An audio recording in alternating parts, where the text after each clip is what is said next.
Junaki našega mesta v novem poglavju. Ljudski vrt je bil prizorišče naslednjega v nizu spektaklov in še ene veličastne predstave, obarvane v vijoličast. Da je NK Maribor sestavni del nogometne Evrope, že dolgo ni več dileme. Zdaj je sledila še nadgradnja s povsem enakovredno igro v dvoboju s klubom z elitne druščine med projektom Pomlad v Evropi.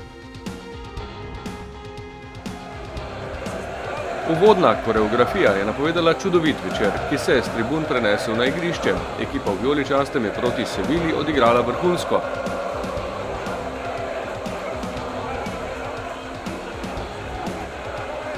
Po izjemni akciji, ki sta jo zrežirala Dejan Mezga in Martin Milec, je Marcos Tavares zadel za vodstvo.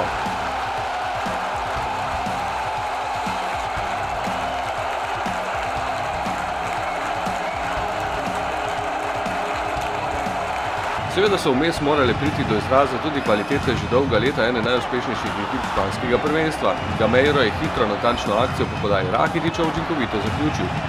Španci v polnem tekmovalnem ritmu, mariborski nogometaši pa šele v prvem uradnem nastopu po pripravah. Razlika se je v določenih trenutkih morala poznati. Sevilja je po kotu povedla 2-1 strelec Fazio. A s tem ni ustavila usklajene naveze tribun in izbrancev Anteja Šimundže. Nova energija ob vstopu Dareta Vršiča, ki je naredil prve korake v vijoličastem na najlepši možen način.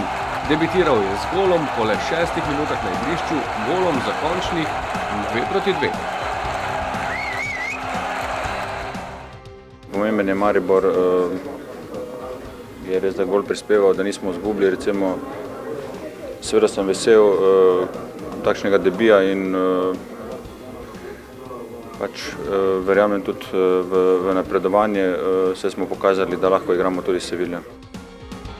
Ob 4 golih je za najvišjo oceno tekme poskrbelo še nekaj obetavnih situacij. Z domače strani s priložnostjo Boharja, gostom je dvakrat namene preprečil Handanović, Trohovskemu pa vratnica. Ostalo je pri razpletu brez zmagovalca. Mislim, da smo danes odigrali dobro. Da smo prezentirali to, kar smo želeli. Vidno je, da nismo v tekmovalnem ritmu, ampak proti Sevilji, proti ekipi, ki se bori za evropska mesta v španskem prvenstvu, smo lahko kljub temu zadovoljni. Moramo biti zadovoljni, ker smo igrali z eno res vrhunsko ekipo, to se je dalo tudi videti, ampak danes tudi Maribor je bil zelo, zelo močen. Imamo rezultat, kateri nam še vedno daje upanje v Sevilji, da lahko naredimo veliko presenečenje. Odločitev o napredovanju v osmino finala UEFA Europa League pa bo tako padla v Sevilji. Naslednji četrtek, 27. februarja. 0-0, 2-2, to je ista situacija tam.